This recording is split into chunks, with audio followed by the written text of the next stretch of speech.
My name is Yvette Antonie. I'm from St. Vincent and the Grenadines. I'm beginning this presentation. With me are my colleagues, Gezel, she's from Dominica, and this is Angel from St. Lucia. This presentation draws on the Full Potential Project. It's a 3-year GPE KICS project. It's funded by GPE KICS and it's implemented across 3 countries, Dominica, St. Vincent and the Grenadines, and St. Lucia. The program engages teachers, school leaders, and ministry officials in a structured innovation process. It's aimed at improving teaching and learning. For this presentation, we focus specifically on one dimension: how teacher empathy functions as a starting point for innovation. Teachers are not only participants in the professional development. They are positioned as innovation leaders, supported through training, coaching, and structured opportunities to test new ideas in their classrooms and school. So the SIL innovation process. At the core of the Full Potential model is a human-centered design approach. We call it the SIL innovation process. Teachers begin by exploring a challenge from the student's perspective, what we refer to as the empathy step. In practice, this involves structured conversation with students, observation of students' behavior and engagement, and the use of tools like empathy mapping. Teachers are trained to ask questions that invite authentic responses, not defensiveness or silence. Then after gathering these insights, they define the problem more accurately. They generate possible solutions and then prototype new practices in their classroom. Importantly, teachers are supported throughout this process through innovation coaching, peer collaboration, and structured reflection. So empathy is not treated as a soft skill. It is treated as a disciplined method for uncovering student realities and generating actionable insight that directly inform teaching and learning. So this actually brings us to an important question that we had. So in the work that we're doing with teachers for innovation, we're saying empathy is important. Empathy is vital. It's shaping how teachers understand the student experience and how they respond. In fact, even in the actual innovation work that teachers do, the responses of students focus more on those experiences with their teachers rather than, let's say, what they learn or how they learn it.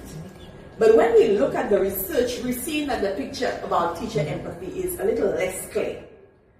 The literature is suggesting that empathy should matter, but the evidence is a little inconsistent. So the question is, if teacher empathy is so critical to teaching, so central, why are we not seeing that consistent evidence on its impact on student outcomes especially? So that led us to look a little more closely at how empathy has been conceptualized and measured in education research. And what we found from one of the most comprehensive reviews in this area, there were 41 studies looking at the relationship between teacher empathy and student outcomes. However, they found only limited evidence of a statistically significant positive association between teacher empathy, the quality of student-teacher interactions, and of student outcomes. So it's almost as if teacher empathy does not really matter. But when we looked a little more closely, we realized that a lot of those studies relied on self-reported measures of empathy. They captured the teacher's perceptions, the teacher's intentions, or how empathetic teachers believe themselves to be. But what it did not capture was what teachers actually did based on those perceptions and intentions. So the issue is not that empathy may be unimportant, but it's that maybe it's being measured a little too narrowly in the research. The prior research did not capture what we can call the externalizing components of empathy, the changes in practice that would follow from understanding student perspectives. And to understand this a little more clearly, we can return to how empathy is actually defined in psychology. So it's a multidimensional construct, and there are 4 components. So there's affective empathy, which is the ability to feel what another person is feeling. The cognitive dimension, the ability to take another person's perspective into consideration, understand their thoughts, understand their experiences. But it doesn't stop there. So there are also what we could call the outcomes, which is intrapersonal outcomes. Now you've changed your beliefs, you've increased the care that you have for those students, let's say, and greater curiosity about your students and about their experiences. And then there are interpersonal outcomes, which are really critical, the changes in behavior, how teachers act differently in their classrooms. So what we see is that a lot of the research in education focus on the internal dimensions, what the teachers feel or what they think. But for teaching and learning, what matters is the external. What do teachers do? Whether the empathy leads to them being more flexible in their classroom, more responsive in their instruction, and better, more positive in their interactions with students. Which brings us to the adaptive teacher empathy model. This was developed by Bowman and Miller, and it helps us see that empathy is not a static trait, but it includes all of these components, and it's now being understood as a dynamic classroom-based process. All 4 of those dimensions that we mentioned are now being integrated. So it begins with the internal empathetic process, the affective, feeling with students, the cognitive, understanding their perspectives, but then it moves into the interpersonal, where the teachers will develop new beliefs, new emotions, new skills, for instance, and then it leads to the interpersonal, where they become more flexible, more reflective, more responsive. So empathy becomes meaningful when it's moving through the full spectrum, from the perspectives to the beliefs to the action.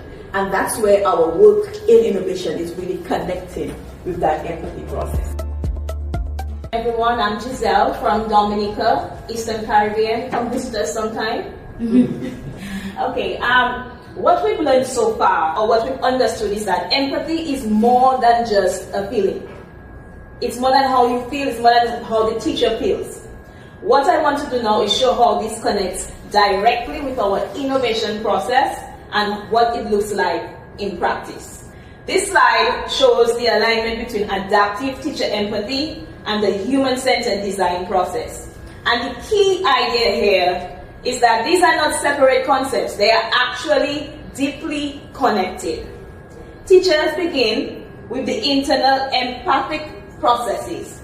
They try to understand the challenge from the student's point of view. It aligns with the empathize phase, where the focus is on seeing the problem from the learner's point of view.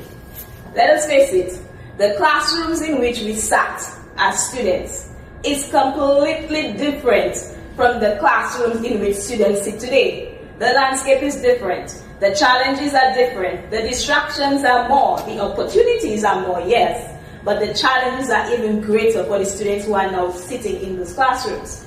So as a teacher, if you empathize with them, you put yourself in their position, how they experience the whole learning process, then you are able to meet their needs, understand the challenge from their point of view, through their lens, and perhaps better meet their learning needs. As teachers reflect, it leads to a shift in their belief and their attitudes. Now, what is important and what we are showing is that it's not just what they believe and it stays inside, but how does that manifest itself? Now, the change in belief and attitudes, it helps to further define the challenge even better. The teacher may have had a formal definition of it, they thought they may have had an understanding of what the challenge was, but when they empathize, they have a better understanding from the student's point of view, from the student's lens, and as a result, then they can create or they can generate ideas, then they ideate, ideas that meet the needs of the students, meet the needs of their learners in the classroom, and then that will lead to prototyping. In prototyping, we see how it further manifests itself. How exactly does that empathy show itself? And when they come up with the ideas that will meet the needs of their students, and what the ideas are, what they're going to innovate when they prototype, we see that teachers now begin to approach it from an empathetic point of view. So empathy is not separate from innovation. We think it actually drives innovation and not separate. But this alignment is not just theoretical. I want to show you what it may look like in actual practice. Now, like we said, our program, our project looks at innovation in 3 different countries: St. Lucia, Dominica, and St. Vincent. So we're going to show you a little snippet of some innovations, 2 innovations actually, that have been occurring. The first one is a single teacher. She had a grade 4 class, and the students were a bit disruptive in their behavior. Now the teacher could have sat down and come up with a bunch of ideas, oh, this is what is going to solve it, and so on. That's not what she did. The teacher actually had some conversations with the students. What would you like your learning environment to look like? What can I do to help you learn? What am I not doing? What will improve the situation in the classroom? Now, to be honest, our classrooms in the Caribbean are a bit rigid. Single file desks. You sit and everyone has to put up their hand to answer a question. You don't just get up and you move around in the class. It's very rigid.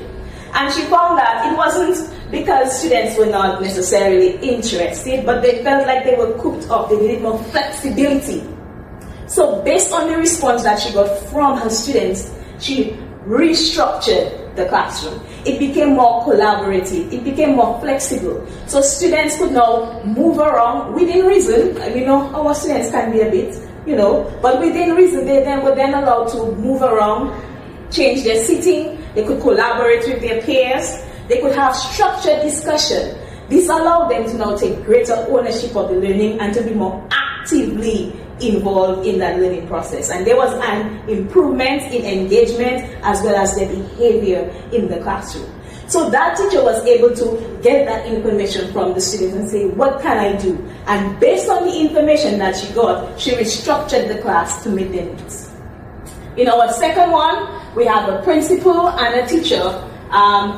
They noted that some of our boys were not necessarily motivated to read, and what they found out was asking parents questions, asking the students themselves what they can do.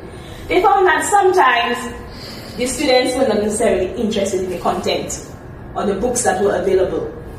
So as a result, they created an environment where the students would build their confidence. So they would select subjects or books that they are interested in, so they could make a connection with the material that they had to read. So these are our 2 cases. So what does this mean for research and practice? First, it tells us that empathy does matter, but only when it's understood as both an internal process and an external behavioral one.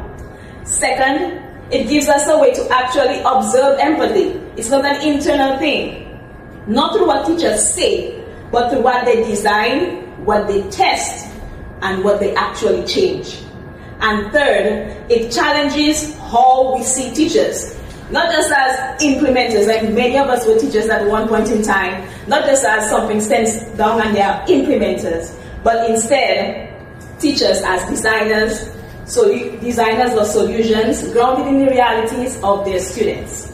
Ultimately, this work invites a shift from viewing empathy as a personal quality to recognizing it as a professional practice that can drive meaningful change in our classrooms, our schools, and ultimately our education system. Empathy is not the end point, it is the starting point for better teaching, for better education systems, and for better innovations. Thank you.